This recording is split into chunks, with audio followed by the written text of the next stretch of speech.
Good morning, Paul. Today is Thursday, August 17th, and here's the heads up briefing for today.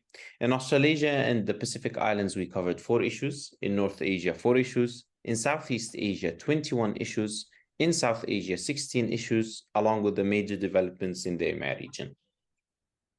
Okay, thanks. I'm at Bangkok Airport on the way to Jakarta, so there's a bit of background noise. My apologies. Go ahead. Starting off with Australasia and the Pacific Islands, in New Caledonia, protesters agreed to lift the blockade at the Ile de Pine airport from today until August 21. The roads around the airport have been blocked since August 4th, which has caused delays and cancellations for Air Caledonia flights. So, according to the agreement, the protesters will only allow one Air Caledonia flight per day until August 21. They are demanding that the airline offer fixed plane fares, remove the requirement to declare additional baggage online, and increase flights to and from the airport. Okay, what a complete utter fiasco. Not good for the nation, not good for business, and ultimately not good for the economy, mate. But I'm sure there's more to that than meets the eyes that has led to the situation. Thank you.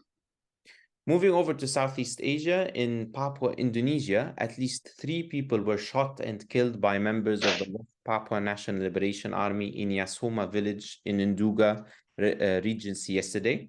2 of the victims were state civil servants in Nduga, and they were intercepted by the TPNBB when the vehicle they were traveling in was set on fire by the group. Wow, well, look, that's another concerning event, especially the targeting of civil servants. So I'm not surprised by this. Make sure that we give a WhatsApp or an email feed to Freeport, especially in light of the cyber attack. One would assume the cyber attack on Freeport isn't linked, but we can't be sure of that. So thank you.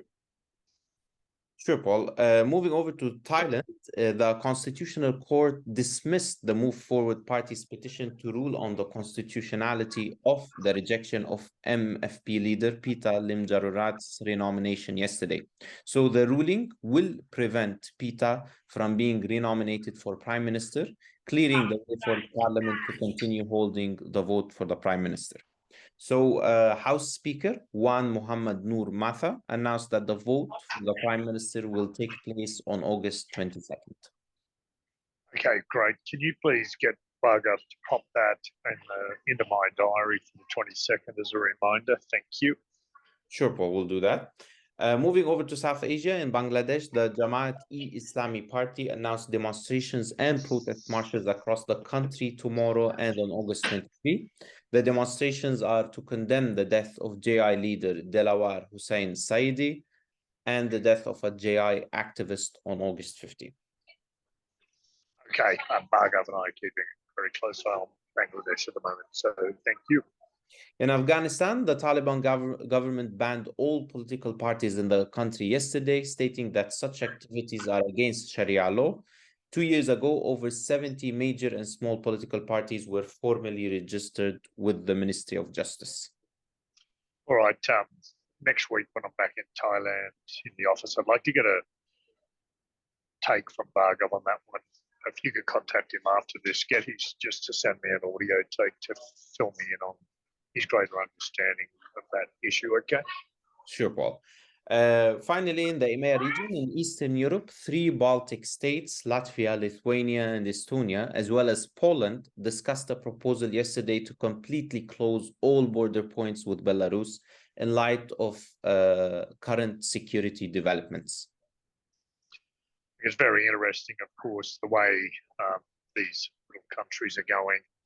And given the light of the history of how the Ukraine war was actually started, not by Russia, it may be a case that at some point Russia may just elect to reopen those borders, including complete routes through the country.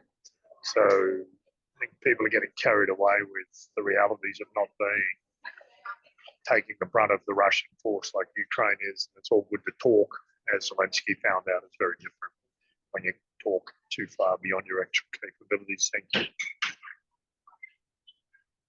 Finally, the African Union has rejected the use of military force to restore civilian rule in Niger and called for a peaceful resolution of the crisis.